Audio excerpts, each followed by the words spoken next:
Oke teman-teman ya, kembali lagi dengan saya di Suka Saham episode 3. Nah, di episode ini kita akan belajar ya, kita akan mencari tahu bagaimana sih cara kita mendapatkan keuntungan dari saham. Nah, teman-teman semuanya harus perlu kalian ketahui, keuntungan dari saham itu ada dua caranya. Yang pertama kalian bisa mendapatkan dividen, dan yang kedua adalah dari capital gain ya. Nah, kita akan menjelaskan ya, saya akan menjelaskan satu persatu dari dividen sampai ke capital gain. Saya akan menjelaskan secara rinci ya, mungkin secara singkat aja karena saya tahu kalian nggak suka video yang panjang-panjang.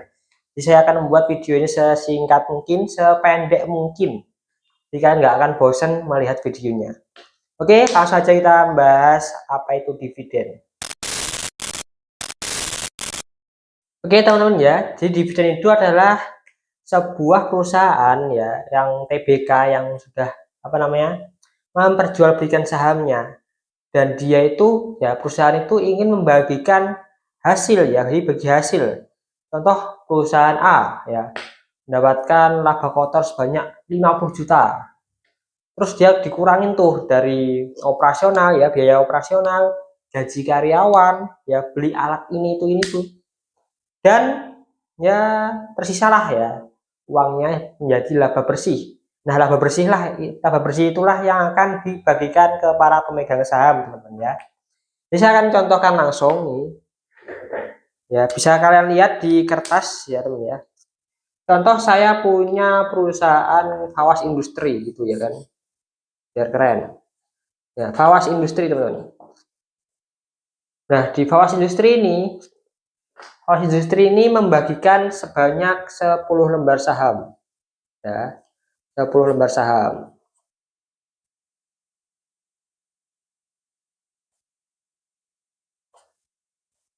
Nah, terus ada orang tuh yang bernama Adi ya. Dia ini ingin membeli saham sebanyak 2 lembar. Pling, pling, dia sudah membeli 2 saham. Dan 1 tahun kemudian perusahaan saya ini ya, Fawas Industri ini telah mendapatkan laba bersih sebanyak 10 juta ya, 10 juta. Nah, terus saya pengen membagikan hasil nih ya, saya pengen bagi dividen. Jadi semua dari 10 juta itu berarti dari 10 juta ini saat saya ingin membagikan dividen, setiap kertas itu akan mendapatkan ya, setiap lembar saham ini akan mendapatkan 10% masing-masing teman ya. 10%. Nah, saat sudah membagikan 10 juta tadi, berarti Adi akan mendapatkan sebanyak 20% ya. 20% sama dengan 2 juta, teman-teman ya. Itu, teman-teman ya, itu dividen gambaran kecilnya. Tapi ada yang perlu kalian ketahui ya, itu ada namanya dividen rasio ya. Nah, dividen rasio itu, jadi sebuah perusahaan itu ada yang bagian dividen ya, seluruh laba bersihnya itu dibagikan ke seluruh pemegang saham. Ada juga yang sebagian kecilnya itu untuk perusahaannya ya, untuk menambah modalnya. Jadi laba bersihnya itu nggak dibagikan semua ke seluruh pemegang saham ya. Ya ada yang diambil dari perusahaannya. Untuk apa? Untuk ekspansi, untuk membeli alat ya, ataupun dan lainnya.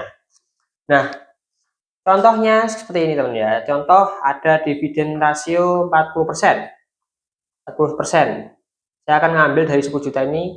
Nah, kalau 40% seperti ini, jadi sisanya itu tadi teman ya. 60%-nya ini berarti akan saya buat perusahaan ya, untuk perusahaan saya, untuk menambah modal. Dan 40%-nya ini itu untuk saya bagikan ke para pemegang lembar saham. Jadi sisanya berapa teman-teman ya? Jadi sisanya 4 juta. Nah, 4 juta ini dari laba bersih tadi ya, ini itu akan saya bagikan ke pemegang saham teman ya. Jadi Adi tadi itu akan mendapatkan sebesar 20% dari 4 juta. Ya, nanti kalian hitung sendiri. Itu untuk gambaran dividen rasio teman ya. Itu harus kalian ketahui juga. Nah, ada beberapa hal yang penting teman-teman ya, yang perlu kalian ketahui. Itu ada namanya hari-hari penting saat pembagian dividen berlangsung ya. Nah, kalian bisa lihat di apa namanya di layar, ada cum date, ex date, ada recording date, ada juga payment date ya. Itu bisa kalian lihat. Nah, saya akan menjelaskan satu persatu secara singkat. Jadi teman-teman ya, kalau misalnya cum date itu adalah hari terakhir kalian tuh membeli sebuah saham ya, sebuah saham yang bagian dividen. Nah, saat kalian cum date ya, itu hari terakhir kalian agar nama kalian tuh tercantum atau diakui sebagai pemegang saham agar kalian tuh mendapatkan dividen. Nah, terus kalau misalnya kita beli setelah cum date bagaimana? Ya, jawabannya kan nggak akan mendapatkan dividen ya, kalian nggak diakui sebagai pemegang saham ya. Jadi kalian harus membeli saham itu di cum date ya, di hari terakhirnya cum date. Berarti bisa kan beli sebelumnya teman ya.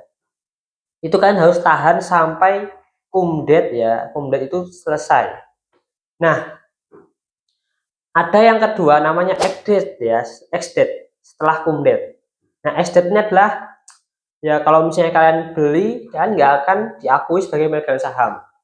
Tapi kalian juga boleh jual setelah kalian beli ya tadi ya di cum date atau sebelum hari cum date.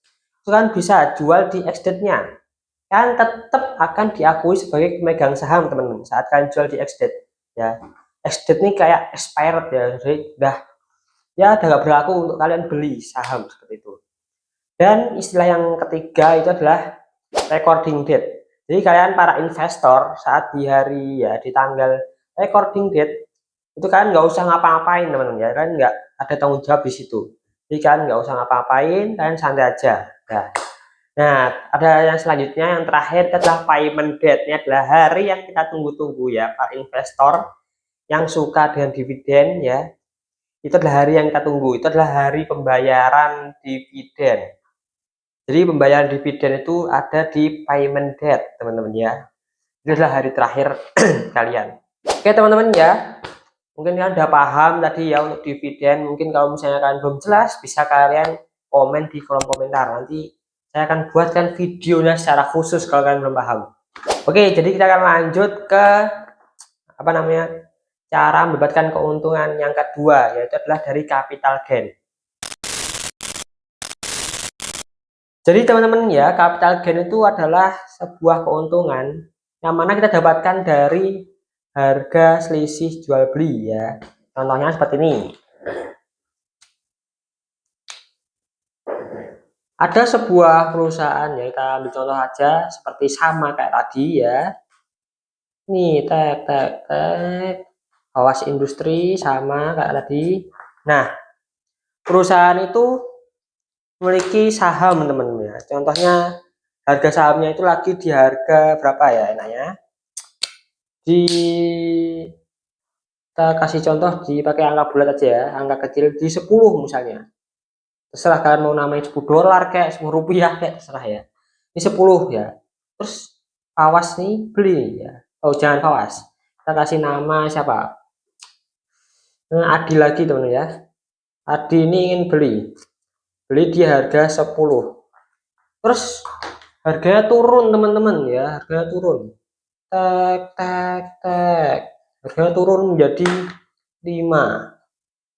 Nah, ini teman-teman ya, saat tadi kita beli di apa namanya di 10 tadi ya, kita sebutnya $10 aja. Di $10 terus harganya turun 5 ke $5. Nah, berarti ini namanya adalah floating loss ya. Floating loss. Jadi floating loss kita adalah sebanyak $5 juga ya, karena kita selisih, kalian tinggal kurangin aja 10 kurangi 5, jadi sama dengan 5 ya. 10 kurangi 5 sama dengan 5, jadi floating loss kalian adalah 5. Jadi floating loss itu apa ya? Floating itu adalah mengambang teman ya. Jadi ini belum terrealisasikan ya, ini belum real karena masih floating, masih mengambang. Nah, kalau misalnya kalian cut loss ya, kalian cut loss atau kalian udah jual lah, udah menyerah, saya nggak tahan dengan floating loss. Jadi kalian menjual di harga 5. Nah, itu kalian kalau misalnya udah jual ya di harga 5, tadi kalian beli di 10, itu kalian akan mendapatkan kerugian atau biasanya kita sebut dengan capital loss.